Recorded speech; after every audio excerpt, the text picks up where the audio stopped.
إن الله وملائكته يصلون على النبي يا أيها الذين آمنوا صلوا عليه وسلموا تسليما يا معاشر المسلمين وزمرة المؤمنين رحمكم الله.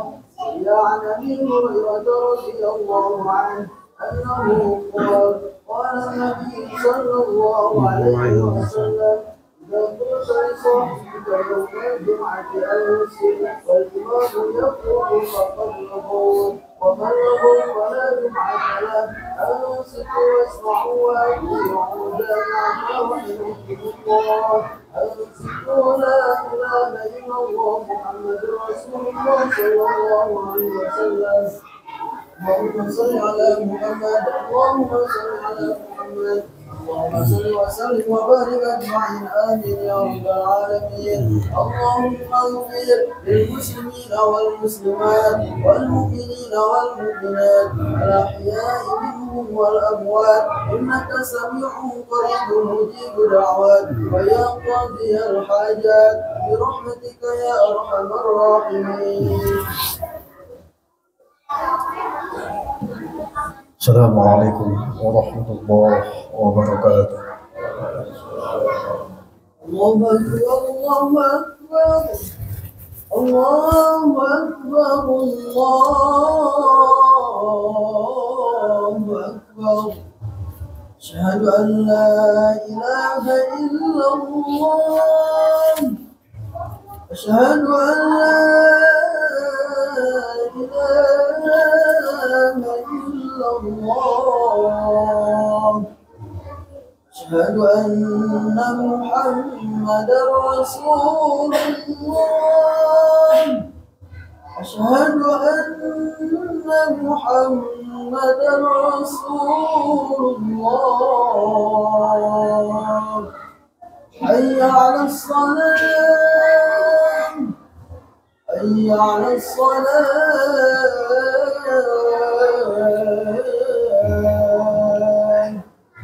حي على الفلاح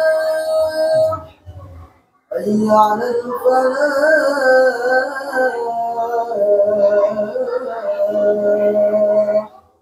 الله أكبر الله أكبر لا إله إلا الله.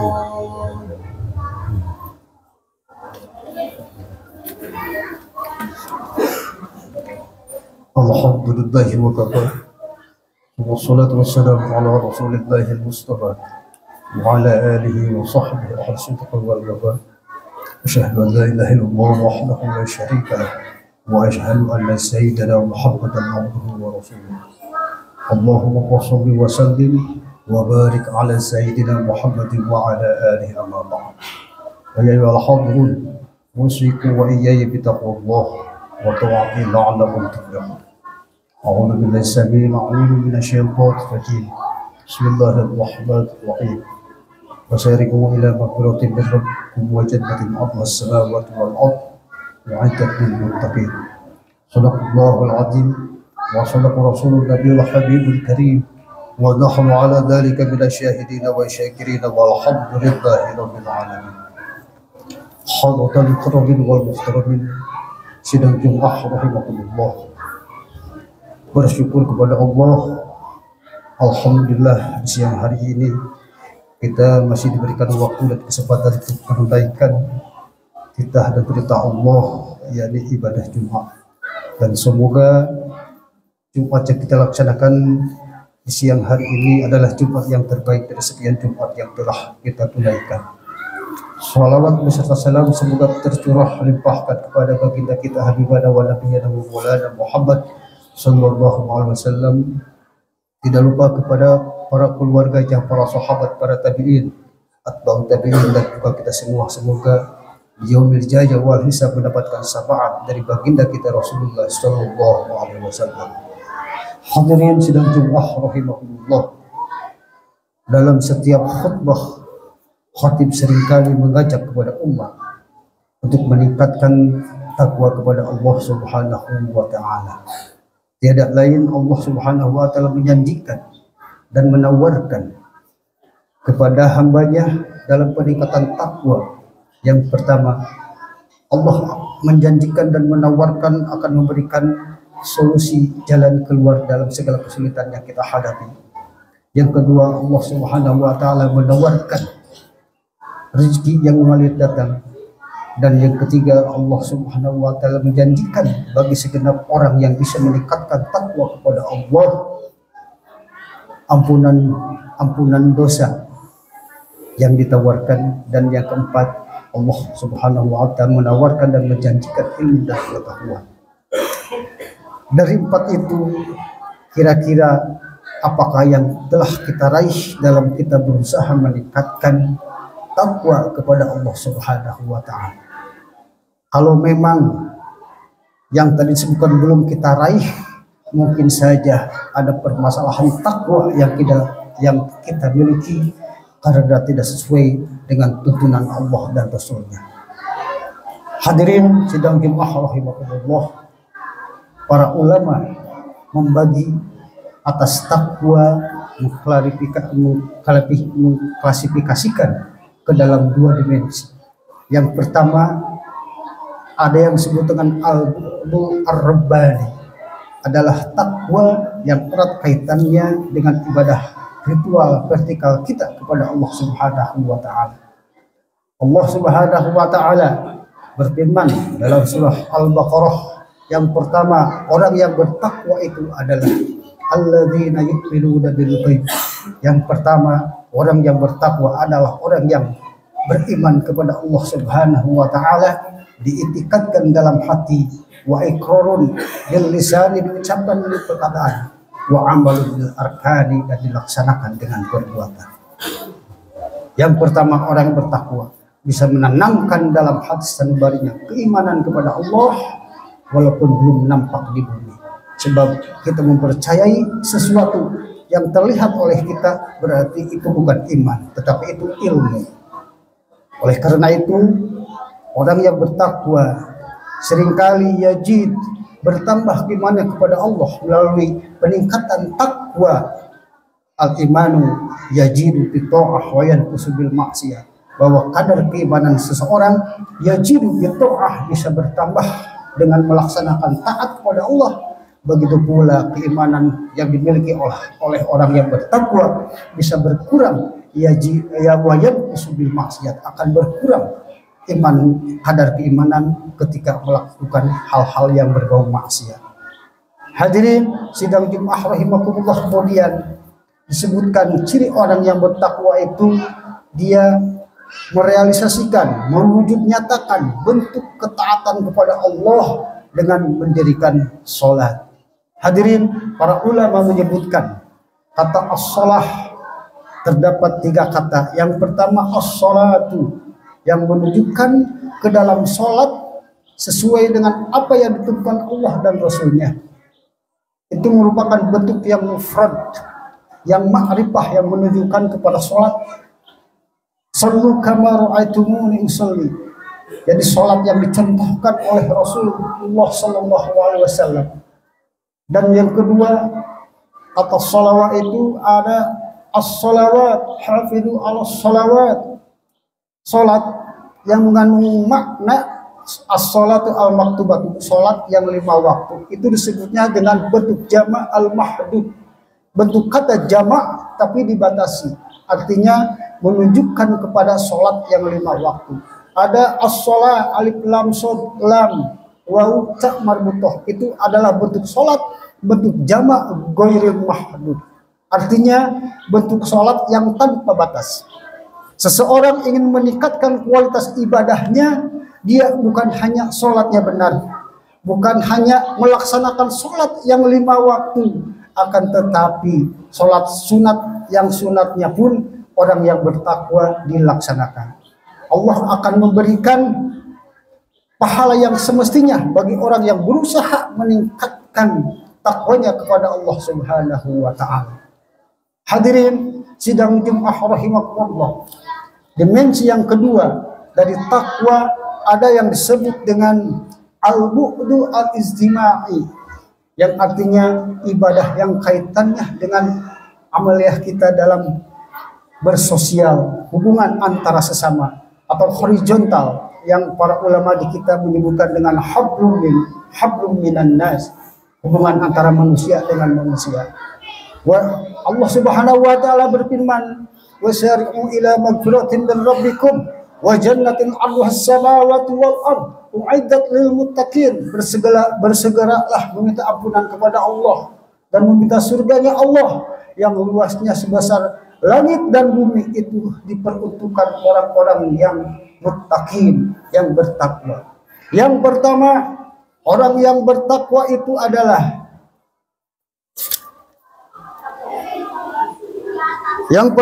alladzina yunfiquna fis sarra'i wad dharra, adalah orang yang bisa menafkahkan sebagian hartanya baik dalam kondisi sulit ataupun dalam kondisi lagi sedang berlapang, lagi luas hartanya.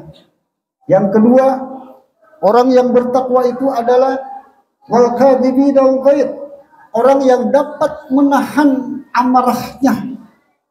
Dan yang ketiga, orang yang bertakwa itu adalah wal 'afina 'anil nas, adalah orang yang bisa memberikan maaf kepada sesama. Allahu yuhibbul muhsinin, bahwa Allah sangat menyukai terhadap orang-orang yang baik.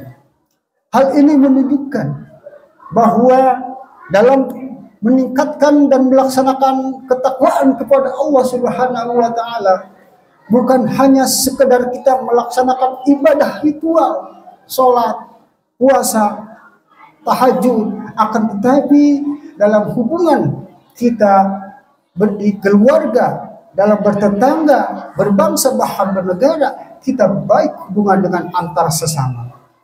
Bahkan barangkali di antara kita ibadahnya rajin, sholatnya rajin, akan tetapi lisannya seringkali menyakiti orang. Berarti orang tersebut ada masalah dengan takwa yang dimilikinya karena tidak sesuai dengan tuntunan Allah dan Rasul-Nya. Itu bagaikan burung yang terbang akan tetapi hanya menggunakan satu sayap. Oleh karena itu, dua klasifikasi tadi, dua dimensi tadi merupakan sesuatu yang terintegrasi. Tidak bisa dilaksanakan hanya melaksanakan satu dimensi saja, akan tetapi dua dimensi takwa tersebut merupakan keseimbangan untuk menyempurnakan ketakwaan kita kepada Allah Subhanahu wa taala. Orang yang bertakwa, wa qulu qawlan sadida, orang yang bertakwa itu lisannya hanya yang baik yang diucapkan oleh orang yang bertakwa. Sebab lisan yang baik, perkataan yang baik itu Allah yuslih lakum a'malakum, Allah akan membimbing perbuatan kita, hanya perbuatan yang baik dilakukan oleh orang-orang yang bertakwa. Hadirin sidang Jumat rahimahullah, mungkin itu yang bisa disampaikan. Sekiranya ada hikmah dan manfaat bagi kita semua. Barakallahu li wa lakum bil Qur'anil azim wa nafa'ani wa iyyakum bima fihi minal ayati wa dzikril hakim wa taqabbala minni wa minkum tilawatahu innahu was-sami'ul 'alim.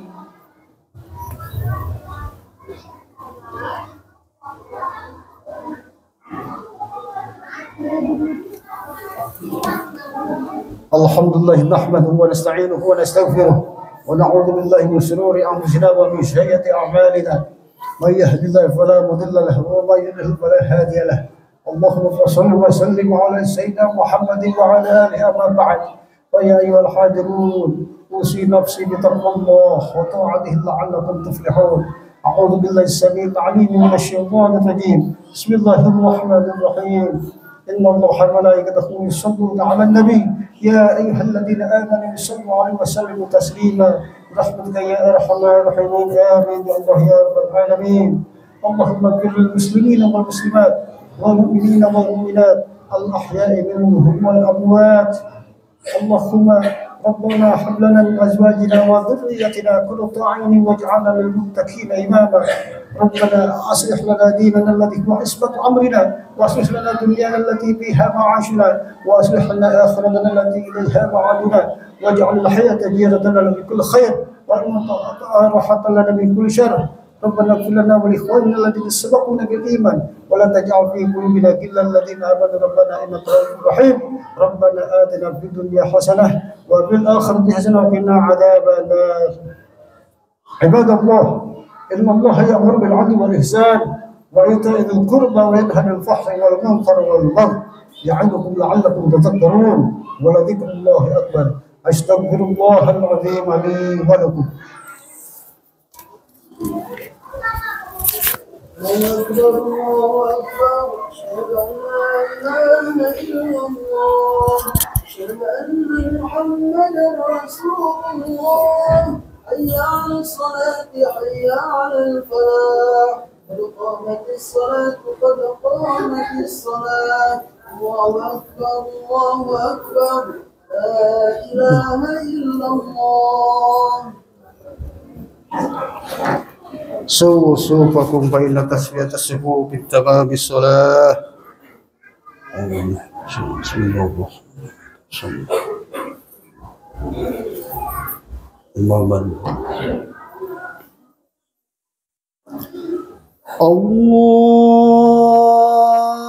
أكبر. الله أكبر. الصلاة والسلام.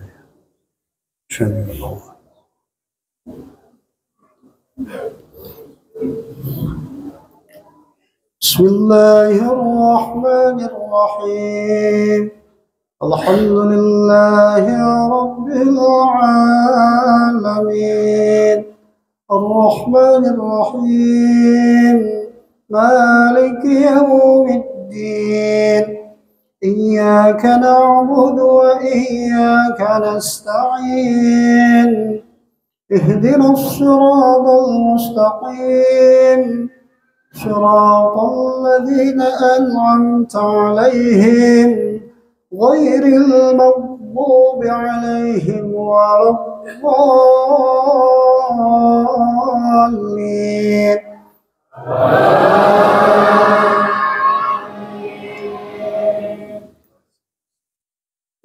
بسم الله الرحمن الرحيم والشمس وضحاها والقمر إذا تلاها والنهار إذا جلاها والليل إذا يغشاها والسماء وما بناها والأرض وما طحاها ونفس وما سواها فألهمها فجورها وتقواها قد أفلح من زكاها وقد خاب من دساها كذبت ثمود بطغواها إذ انبعث أشقاها فقال لهم رسول الله ناقة الله وسقياها فكذبوه فعقروها فدمدم عليهم ربهم بذنبهم فسواها ولا يخاف عقباها. الله أكبر.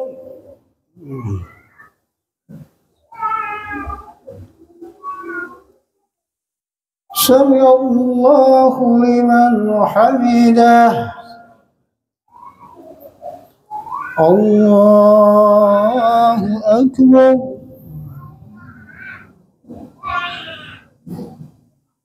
الله أكبر.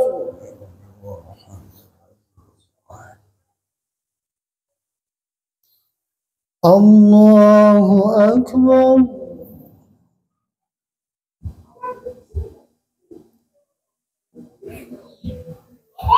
الله أكبر. بسم الله الرحمن الرحيم الحمد لله رب العالمين الرحمن الرحيم مالك يوم الدين إياك نعبد وإياك نستعين اهدنا الصراط المستقيم صراط الذين أنعمت عليهم غير المغضوب عليهم ولا الضالين.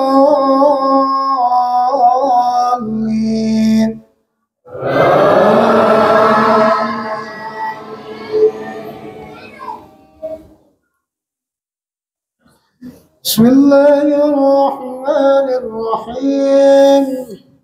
وإذ قال إبراهيم رب اجعل هذا البلد آمنا واجنبني وبني أن نعبد الأصنام رب إنهن أضلن كثيرا من الناس فمن تبعني فإنه مني ومن عصاني فإنك غفور رحيم. ربنا إني أسكنت من ذريتي بواد غير ذي جرع عند بيتك المحرم ربنا ليقيموا الصلاة فاجعل أفئدة من الناس تهوي إليهم وارزقهم من الثمرات لعلهم يشكرون. الله أكبر.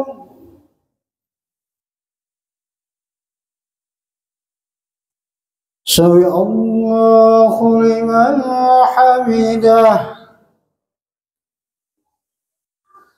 الله أكبر.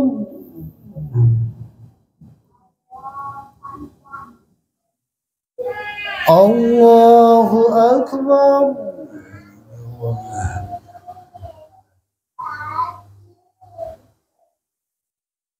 الله أكبر.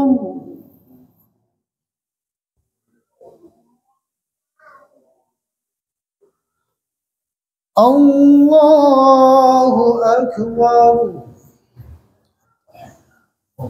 السلام عليكم ورحمة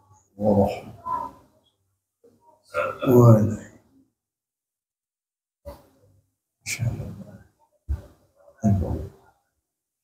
اللهم صل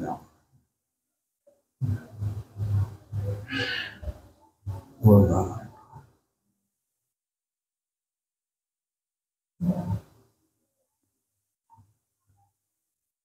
السلام عليكم ورحمة الله. السلام عليكم ورحمة الله. اللهم اذهب عنا الحمد لله. الفاتحة. أعوذ بالله من الشيطان الرجيم. بسم الله الرحمن الرحيم. الحمد لله رب العالمين الرحمن الرحيم مالك يوم الدين إياك نعبد وإياك نستعين اهدنا الصراط المستقيم صراط الذين أنعمت عليهم غير المغضوب عليهم ولا الضالين. بسم الله الرحمن الرحيم الحمد لله رب العالمين الرحمن الرحيم مالك يوم الدين إياك نعبد وإياك نستعين اهدنا الصراط المستقيم صراط الذين أنعمت عليهم غير المغضوب عليهم ولا الضالين. لا إله إلا الله والله لا إله إلا الله. بسم الله الرحمن الرحيم. يقول الله محمد رسول الله ولم يكن له كفوا أحد. بسم الله الرحمن الرحيم. يقول الله محمد رسول الله ولم يكن له كفوا أحد. بسم الله الرحمن الرحيم. يقول الله محمد رسول الله ولم يكن له كفوا أحد. بسم الله الرحمن الرحيم. يقول الله محمد رسول الله ولم يكن له كفوا أحد. لا إله إلا الله والله لا إله. بسم الله الرحمن الرحيم. قل أعوذ بالله من الفلق من شر ما خلق ومن شر غاسق إذا وقب ومن شر النفاثات في العقد ومن شر حاسد إذا حسد. لا إله إلا الله والله أكبر ولا إله بسم الله الرحمن الرحيم قل أعوذ برب الناس ملك الناس إله الناس من شر الوسواس الخناس الذي يوسوس في صدور الناس من الجنة والناس. اللهم صل وسلم على سيدنا وحبيبنا وشفينا وقريبنا ومولانا محمد وسلم رضي الله تبارك وتعالى عن أصحاب رسول الله أجمعين آمين يا الله يا رب العالمين. اللهم حمدا شاكرا حمدا نائما حمدا يوافي نعم خلق في مجيده يا ربنا ولك الحمد والشكر والثناء كما ينبغي لجلال وجهك الكريم وعظيم سلطانك. اللهم صل على سيدنا محمد صلاة تنجينا بها من جميع الاحوال والافات وتغفرنا بها جميع الحاجات وتطهرنا من جميع السيئات وترفعنا بها انك على الدرجات وتبلغنا بها اقصى الغايات من جميع الخيرات في الحياه وبعد الممات. اللهم اصلح لنا ديننا الذي هو عصمة امرنا واصلح لنا دنيانا الذي معاشنا واصلح لنا اخرتنا الذي اليها بعضنا واجعل الحياة زيادة لنا بكل خير والموت راحة لنا من كل شر. اللهم انا نعوذ بك من جهد الملاذ بشهوة الشهوة وشماتة العدى. اللهم اجعلنا شكورا واجعلنا صبورا واجعلنا عن الناس كبيرا. ربنا هب لنا من ازواجنا وذريتنا قرة اعين واجعلنا للمتقين إماما. ربنا آتنا في الدنيا حسنة وفي الآخرة حسنة وقنا عذاب النار. وصلى الله على خير سيدنا محمد صلى الله عليه وسلم. سبحان ربك رب العزة عما يصفون وسلام على المرسلين والحمد لله رب العالمين. نسألك الإجابة. الفاتحة. نعوذ بالله من الشيطان